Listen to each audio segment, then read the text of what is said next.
Discipline isn't a trait you're born with. It's a skill you build, one day at a time. It begins not with grand gestures, but with the smallest of choices made consistently. Think of it like a muscle. The more you exercise it, the stronger it becomes. The journey to self-discipline starts with a single, manageable step. This step could be as simple as making your bed the moment you wake up, or laying out your workout clothes the night before. These are not monumental tasks, but their power lies in their repetition. Each time you complete one, you're casting a vote for the person you want to become. The foundation of daily discipline is a clear, well-defined goal. Without a target, your efforts can become scattered and lose their impact. A goal gives you direction and a reason to push through discomfort. It transforms a difficult task from a burden into a stepping stone. Instead of vaguely wanting to get fit,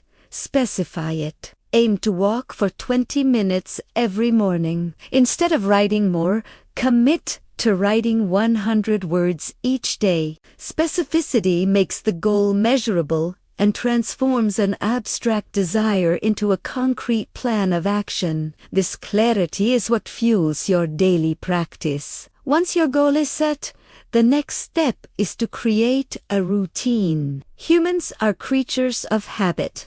And by building a structured routine, you automate the process of being disciplined. You reduce the mental energy spent on deciding what to do next. Your routine acts as a roadmap for your day, guiding you from one productive action to another. Start by linking your new desired habit to an existing one. For instance, after your morning coffee, you immediately sit down to work on your most important task for 10 minutes. This technique, known as habit stacking, lowers the barrier to entry and integrates the new behavior seamlessly into your life. The routine itself becomes the trigger, making the disciplined action feel natural and expected. Distractions are the primary enemy of discipline. In our modern world, they are everywhere, constantly vying for our attention. To build discipline,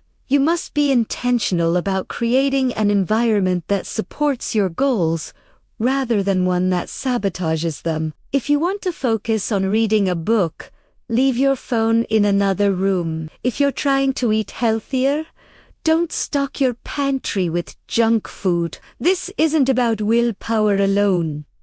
It's about smart environmental design. You are proactively removing the temptations that drain your mental reserves. By controlling your surroundings, you make it easier to make the right choice and harder to make the wrong one. Your environment should work for you, not against you. One of the most effective tools for building discipline is the practice of time blocking. This involves scheduling your entire day in advance, dedicating specific blocks of time to specific tasks. Instead of a vague to-do list, you have a concrete schedule. From 9 to 10 a.m., you work on a project. From 10 to 10:30, you answer emails. This approach eliminates the ambiguity of what to work on next and combats procrastination. It treats your time as a finite resource, forcing you to be intentional with how you allocate it. When an activity is on your calendar, it becomes a non-negotiable appointment with yourself. This commitment is a powerful form of self-discipline. Embracing discomfort is a crucial part of the process. The path of discipline is rarely the path of least resistance. There will be days when you don't feel motivated. There will be moments when you'd rather do anything else than the task at hand. It's in these moments that true discipline is forged. The goal is not to eliminate this feeling of resistance, but to learn to act in spite of it. Each time you choose the harder, more meaningful path over the easier, more comfortable one, you strengthen your resolve. Recognize that discomfort is a signal of growth.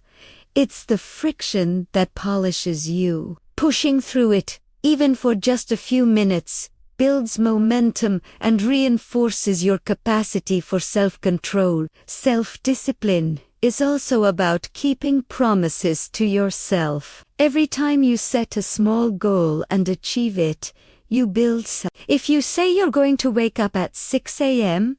and you do it, you've just proven to yourself that you are reliable. This trust compounds over time. The more you follow through on your own commitments, the more confident you become in your ability to handle bigger challenges. Conversely, when you repeatedly break these promises, you erode your self-belief, making it harder to be disciplined in the future. Start with promises so small you can't fail. Then, as your self-trust grows, you can gradually increase the difficulty of your commitments. A common mistake is trying to change everything at once. This all-or-nothing approach often leads to burnout and failure. A more sustainable method is to focus on incremental progress.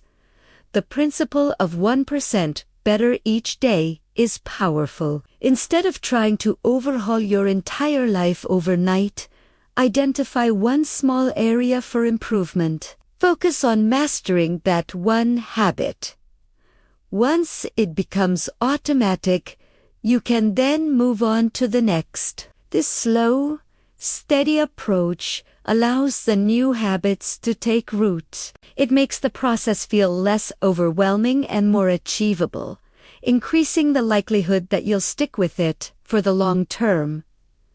Discipline isn't a sprint. It's a marathon composed of countless small, consistent steps. Tracking your progress is essential for maintaining motivation. When you can visually see how far you've come, it provides a powerful incentive to keep going. Use a simple notebook, a calendar, or an app to mark off each day you successfully complete your desired habit. This creates a chain of success. As the chain grows longer, you'll become more reluctant to break it. This visual evidence of your consistency serves as a tangible reminder of your commitment and hard work. On days when your motivation wanes, looking back at your progress can provide the necessary push to continue. It's proof that your daily efforts are adding up to something significant. It's also important to understand the role of rest and recovery in building discipline.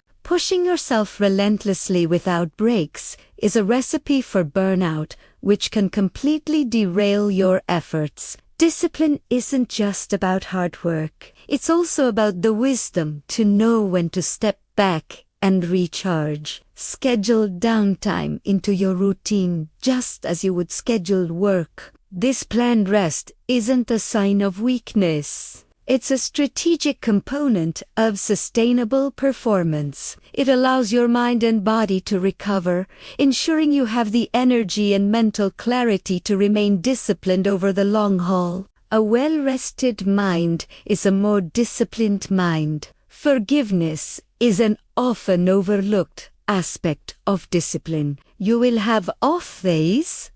You will make mistakes and break your routine. It's inevitable.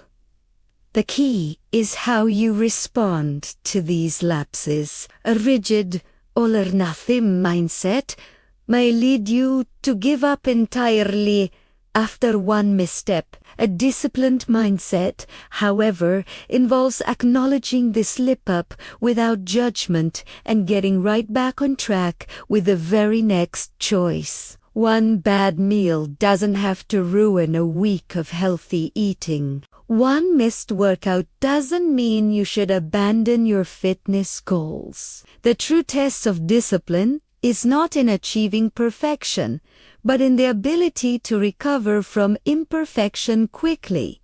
Finally, connect your daily discipline to a larger purpose. Why do you want to build this skill? What is the underlying vision for your life that this discipline serves. When your daily actions are tied to your core values and long-term aspirations, they gain a deeper meaning. This sense of purpose is the ultimate fuel for discipline. It's what will carry you through the difficult days when willpower alone is not enough. Discipline for its own sake can feel like a chore, but discipline in service of a meaningful goal becomes a calling. It transforms daily tasks from obligations into opportunities to build the life you truly want, one deliberate action at a time. This is how discipline is built, not in a single moment, but in the quiet consistency of every day.